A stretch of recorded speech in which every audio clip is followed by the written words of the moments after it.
Alrighty, hey guys, hope you're getting everything you need and getting to see the offense, defense, the newcomers yesterday, as well as our specialists, and now you get me again. So, a good 5 days. It's the end of the acclimatization period, so we actually get to, by NCAA mandate, get into full pads tomorrow, which will be great.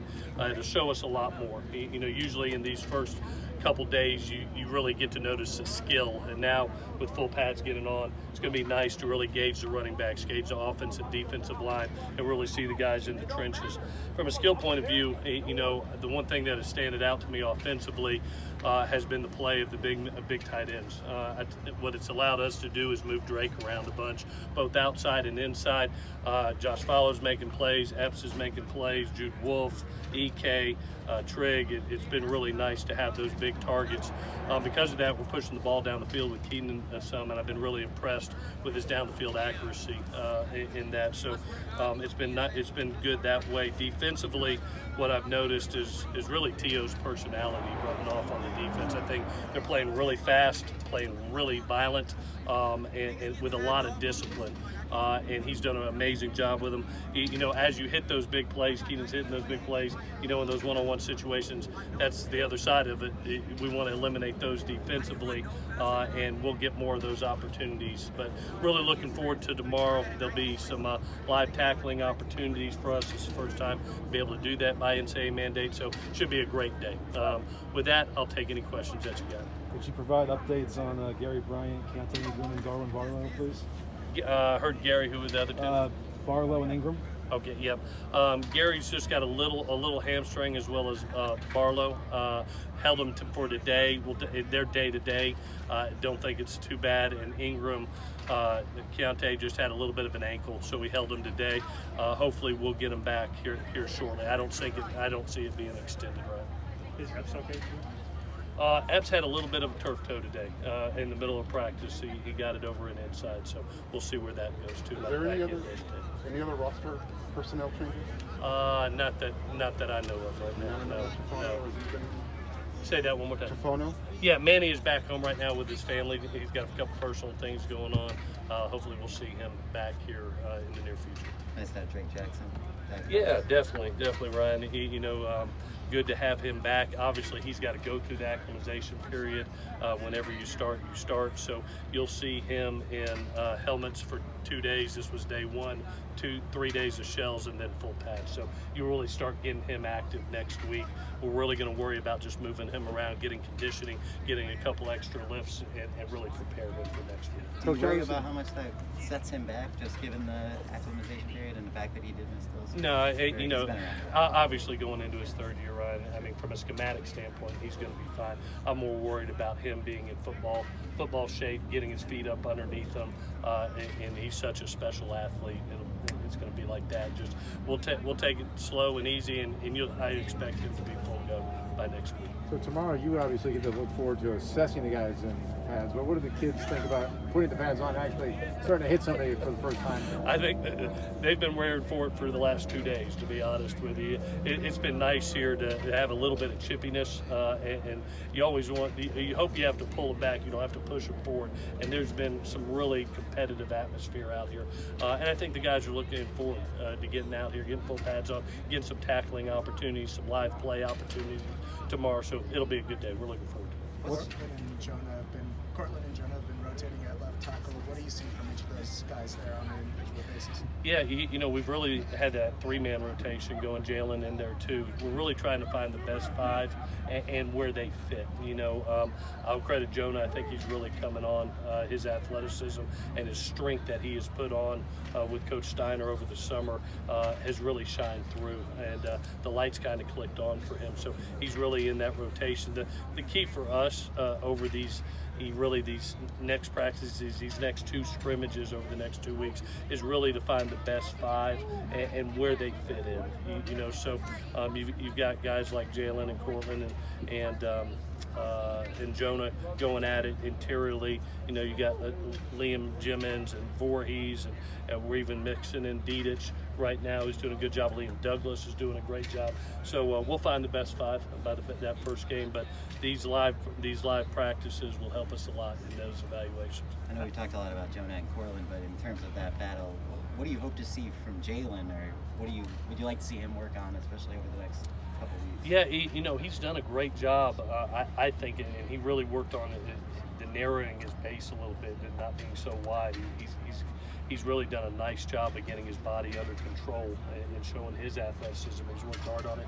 He came off that knee surgery, to get a little bit of scar tissue out, and he's really come back nice, and he's been ultra competitive. Competition is a great thing, because it makes everybody raise their game up even more. So to be able to have somebody pushing you each and every day is not only letting Cortland and Jonah grow, but it lets Jalen grow too. How do you say the lights come on for Jonah? Has he elevated even since the end of the spring? Has he taken a big lead just since then?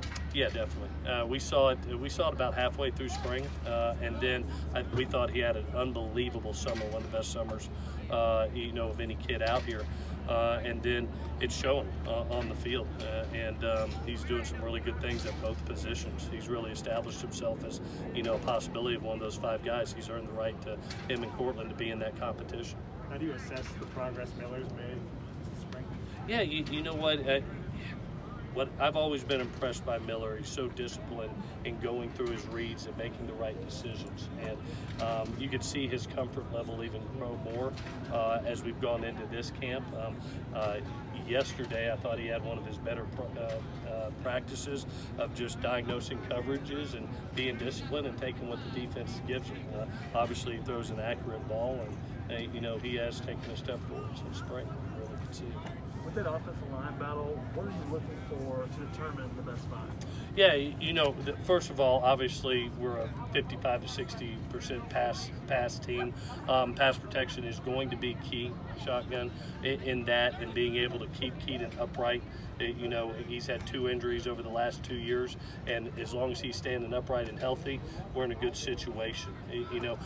For us also, it's going to be guys that are assignment sound, fundamental and technique sound, and really produce for us. Really are doing the right things time after time after time. And those guys, the one thing that I have seen, there hasn't been a lot of mental busts by any of the 3. And I see some fundamental technique things that have really improved under Clay, especially with Jalen.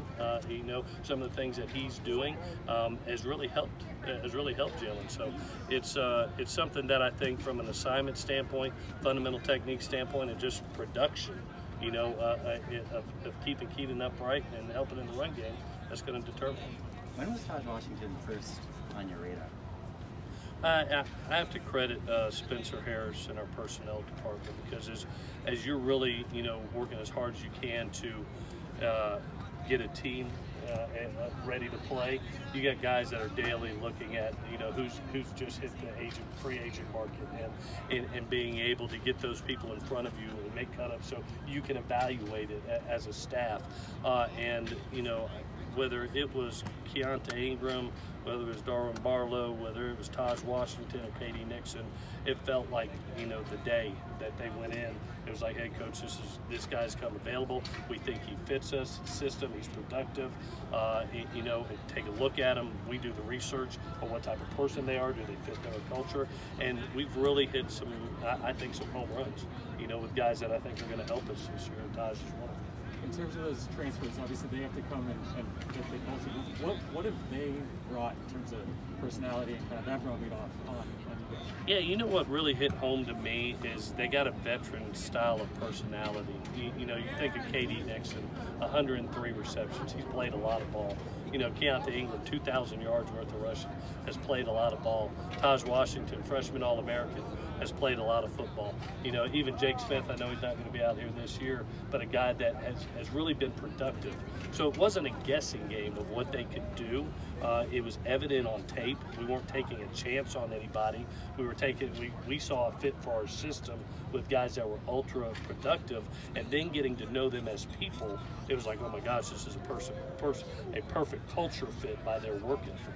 And so it's one, you have to do a lot of homework, but 2, don't guess.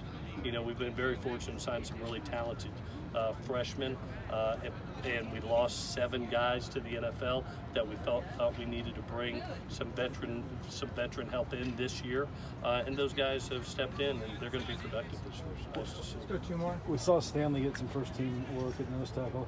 What's been his progression since he's been here? I think he came in as a linebacker, right? He's kind of moved around. Yeah, you know, Stanley's up to above 275, 280 pounds, so his growth has gotten up there, you know, from a guy that was used to be 250 and now he's 280, you know, but still has the athleticism of a linebacker, you know, so his quick twitch off the line, his first step is really good. Extremely strong hands, right? I mean, I'm talking about just God-gifted strength at the point of attack, and so he's really come along. He's getting his opportunity right now, and hopefully he'll make the most of it. It'd be neat to see him over the next 2, on tomorrow and Saturday, see where he's at.